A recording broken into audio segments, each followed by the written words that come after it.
top 5 storylines. How do we want to do this, Aaron? Because we both have 5. I think we start at 5 and then we make our way up to the very top. Okay, so I moved some things around from when I kind of told you mine. Okay. Yeah. Okay. Did you have an honorable mention? You mentioned one before. So I got an honorable mention in here. I guess you could make it 6, but this is top 5 list. But I don't want to get into too much detail about it because Brett has already cut a lot of clips about Vasily Podkolzin already this summer. But I think Pods' development, we've joked about it, made comments, the Zack Hedman light type thing. Who knows? Last year he had 8 goals, 24 points, was healthy all year. As long as the guy continues to move up skyward, we're good. We're in a good spot here. And I also saw that he was training with like UFC fighters recently. So I do hope he's ripping 1,000 pucks a day into a washer and or dryer. But I will take some fighting as well because when he knocked out Jeremy Lazone, that shit was pretty tight. I hope he's in Dagestan.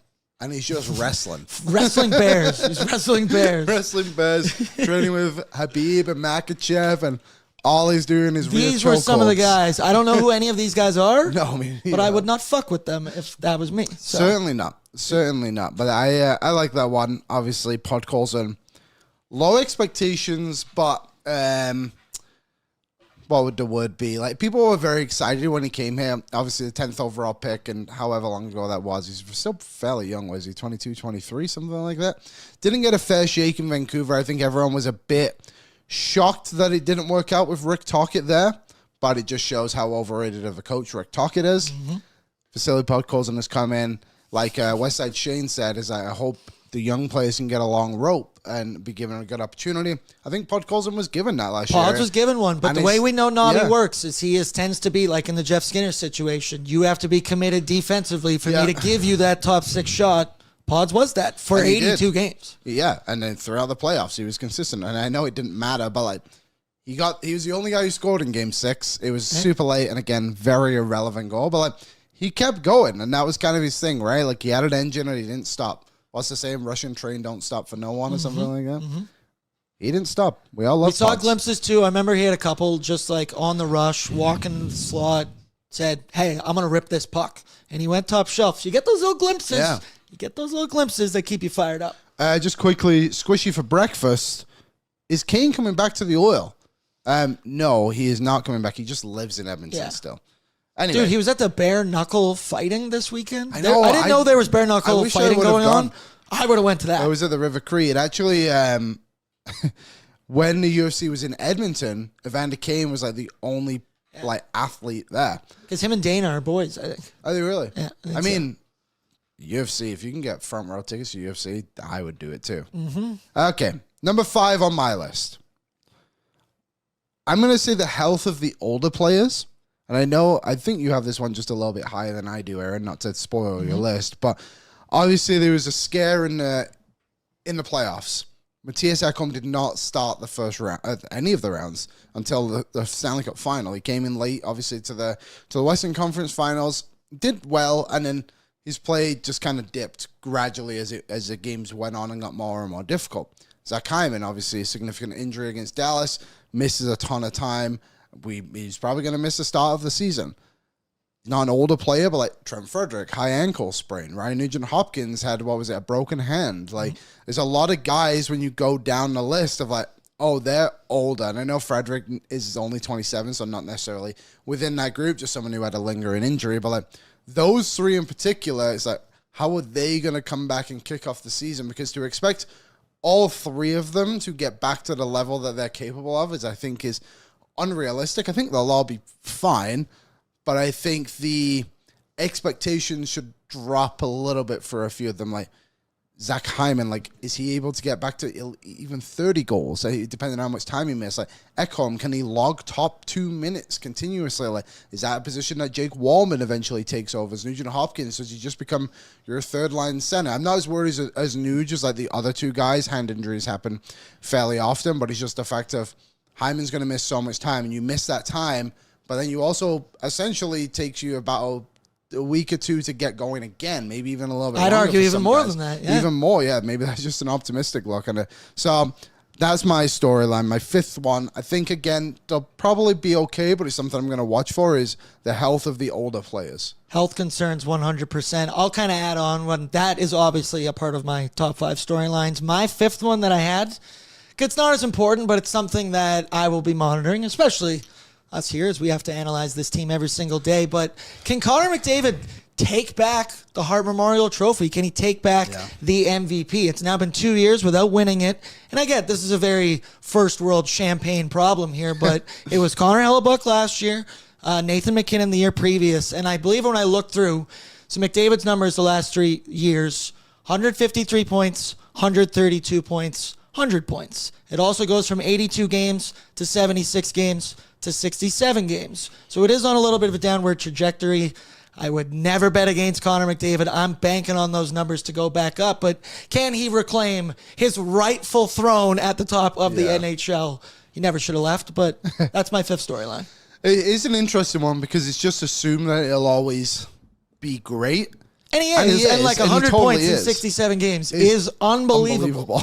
Yeah. But we know that he didn't win the MVP. He got beat out by a goaltender. Yeah. So, and even Leon. Yeah, exactly. Yeah. He should have won it, So, it'll be interesting to see. It felt like McDavid had a milestone to hit in every one of the last 3 seasons. You look back to his 153-point season. Okay, could he hit 60 goals? Could he hit 50 goals? The next one, can he get 100 assists? This next one, when will he get his 1,000th game? You know what I mean? Like, when does that happen? It's like, and I know 1,000 is just kind of something that just happens when you're a player, and you don't really... I don't want to... 1,000 points, sorry, not 1,000th game. What is it this year? Is it to try and get back and win the MVP again? Is it to score 40 goals again, back to 50 goals? Like, he's an just interesting to stay healthy and get to the NHL playoffs. Which I think that's probably it. It's probably priority number one. Should be. But I would like to see him just absolutely dominate the league again. Just a little reminder that, hey, I'm still here and I'm still the GOAT. And I'm still better than all of you. Yeah. It's by a large margin. Yeah, like, this is going to sound very rude, but, like, Leon Draisaitl should never be an MVP candidate with McDavid on the team. And I don't mean that to be offensive to Leon because he is an amazing player and should have won the MVP, but, like, Conor McDavid's the best player in the world and we all know it. Anyway, number 4 for me is what West Side Shane said, is the youth movement. Howard and Savoie obviously coming into the team, even like, let's just throw Ty Emberson into this conversation as a younger player. Noah Philp, like, there's a bit of more inexperience, I guess you could say, in the lineup now. How is it managed? How is it replaced at the deadline? Which one of them isn't good enough and needs to have a top 6 forward come in or something? Because I do think that'll happen, and that's not a problem. It just means that Ike Howard or Matthew Savoie will just play on the third line. And I think it's something to monitor throughout the year. I'm very excited for both players. I have higher expectations for Savoie than Howard, just because I think Savoie is a better prospect than Howard ever has been. I think Howard is going to be a great player for the Oilers and probably will have a 30-goal season at some point throughout his career, hopefully in Edmonton for a long time. But I'm more excited for Savoie, and I do think, similar to Podkolzin, like we spoke about, like, you want to talk about work ethic, you're getting that from Matthew Savoie. And I think a lot of people, when he came up and played for the Oilers last season, people took it very much out of context of, like, why he was taken out of the lineup. It wasn't because he was playing bad. It's because the environment was terrible. The team was so bad. It was their worst stretch of the year. The worst stretch in... That was post-Four Nations, correct? Post-Four Nations. Yeah. They couldn't score a goal and then win a game. So even Knobloch came out and said it wasn't based off his performances. It was based off, like, the culture and environment was just not where it needed to be, and they didn't want to have him infected by it. He'll come out this year and he'll be great. I think people are going to love what Savoie brings to this team. He's an amazing player, without a doubt, 100%. And last year in those 4 games that he played, I mean, I get that you could. Bigger picture, read the headline, he was taken out and he only got to play 4 games. If you watch those games, he was great. He was very good on Leon Draisaitl's wing. We all think of the one play he made behind the net. I want to say against Philly it was. First game. Yeah, where he wins the battle behind the net, shoulder checks. What do? Look for 29 out there. Delivers the puck right out front, bing, bang, back of the net. That's just a little glimpse, and you're like, this guy can play. He's a little guy, but he can still battle in there. That's also on my list. Number 4... for me, for storylines, is just regular season fatigue. Regular season fatigue. Let me try that again. That I don't know if you guys know, but the Edmonton Oilers tend to start regular seasons a little bit slow from time to time. Is it justified when you play all the way to Game 7 or the Cup Final, you start slowly? Some excuse years previous, who knows? Either way, I get the human nature, especially after 2 years in a row, climbing the mountaintop only to fall all the way back down. But it's professional sports. You got to dust yourself off and try to climb that ladder once again. I just hope the Oilers start quicker, obviously. I mean, I'll take obvious statements for 1,000, but I think even they know after last season and whatnot, hey, can't take that for granted. But it is only human nature, and 82 games is a long-ass time to have to get back to the playoffs. 100%. The season is so much longer when you don't want to be there. As a man who does pre- and post-game, and I love being there and doing pre- and post-game, I can only imagine playing in those games, let alone talking about them. It's nuts. Number 3. Now, I think my top 3, I would put in highly, like, these are huge storylines for the Oilers next season. I think the other 2, like, we're all curious about it, but it's not, like, priority number 1. I think these next 3 could all be number 1. But now number 3, a lot of people would have it number 1, but I don't think it's necessary here, is goaltending. Mm-hmm. The goaltending needs to be better. Stuart Skinner last season was very good against Vegas and Dallas and had a couple of moments against Florida, especially in the first couple of games. It fell apart, but like people forget in game 4 against Florida, he was easily their best player in the first period. They just had 17 shots on goal, and the third one was a pass directly to the slot. It's like not many goalies would have saved that. Bobrovsky also ended up being the goalie that lost that game for them as well. So he needs to be better. An 896 is not good enough on a team like the Edmonton Oilers. I understand there's the whole thing of like, well, maybe they don't allow as many shots as other teams. I'm a Skinner believer. You guys all know it. You guys, some of you hate it, but it is what it is. He's the goalie. He still has another year or 2 on his deal, whatever it is. I think it's 1 more year, isn't it? 2.6, if I'm not mistaken. New goalie coach. What does that do for the goalies? Like, how does that help them? I think Skinner is due for a bit of a bounce back here because I think we all believe he has got the ability to do it. He just needs to show it consistently enough, especially, too, something we talked about last year, against good teams. Like, in the regular season, like, the Oilers didn't beat that many good teams when Skinner was in goal. I guess I should reword that. They didn't beat good teams because of Stuart Skinner. They beat good teams, of course, but, like, you think of the game last year, we talked about it a little bit on that stretch where they were terrible, but they beat Carolina. And Calvin Pickett came in and gave them a fantastic game. They need that a lot more from Stuart Skinner. Another thing, too, is a contract year for him. Maybe that'll help him. Calvin Pickett, obviously, I think he was a good backup for them. 900 save percentage, 2.71 goals against, 22 wins, 36 games played. Are they going to get that from Pickett again? I'm not sure. Skinner needs to be the one that's like, leave no question. You're the goalie. Pickett doesn't need to come in the playoffs again, hopefully next season. Maybe they just go get Kosa, but for right now, the duo that they have can be better and should be better. This is your time, Stu. Once again, we believe in Stu. Call us truthers, whatever you want to say it. We've seen great seasons from Stu, good seasons. Yeah. And then it's fallen off here a little bit. We've seen NHL goaltenders have ups and downs. It's a matter of you're now 26, will be turning 27. Mm-hmm. This is where you start to get to the age here of where you got to find it. However, for the Oilers, I simply think my bet on Bet365 of who starts game 1 for the Edmonton Oilers, Stuart Skinner, was minus 110. The easiest bet I think I'll ever place. Knock on wood on that one, but I'll leave it for me. It's on my rankings. It's in a different spot. Yeah. But it sure is on there. For me, number 3, adding on to yours, Matt Savoie and Ike Howard development. You need to bring in the youth movement. We've talked about this a lot. You need to bring in speed. I also think that a guy like Ike Howard, the Iceman, if you will, self-proclaimed Iceman. Anyone who's self-proclaiming and calling himself that, I'm in on that. But you hope he brings some of that youthful energy. We always talk about it. When Dylan Holloway was here, he was a jokester in the room. Ryan McLeod was part of that in the room.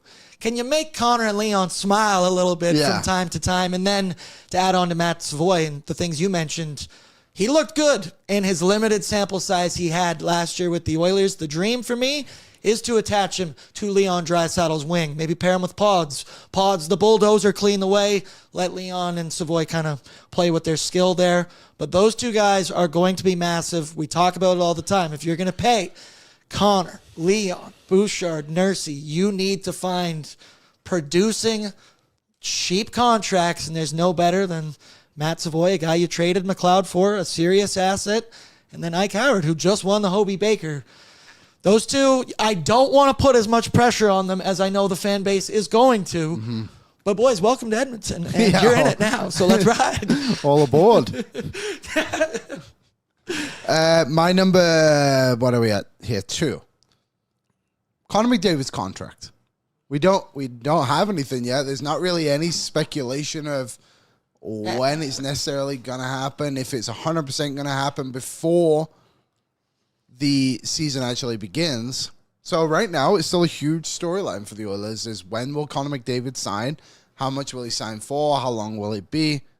I do 100% believe it'll get done before the season begins. And we all know, like, Draisaitl got married. They're now on their friend moon. He's on vacation. I think once he gets back in town, or at least back into the time zone in the country, to be fair, whatever it is, time zone country, it'll get done. But right now, for me, it is number 2 on the list. He's also the biggest takeaway from the friend moon. He's on vacation with the guy that's signed for 8 years right now. Boys, we're going to feel good. Also, I had this thought. I remember Jerry Jones did this once. It was like opening kickoff for the NFL. And right before the game started, he announced Dak Prescott's contract to just take away all the shine right before the season starts. I'd welcome the day of NHL puck drop. Announce me Conor McDavid's here for 8 years. Or so 4. Come out onto the ice.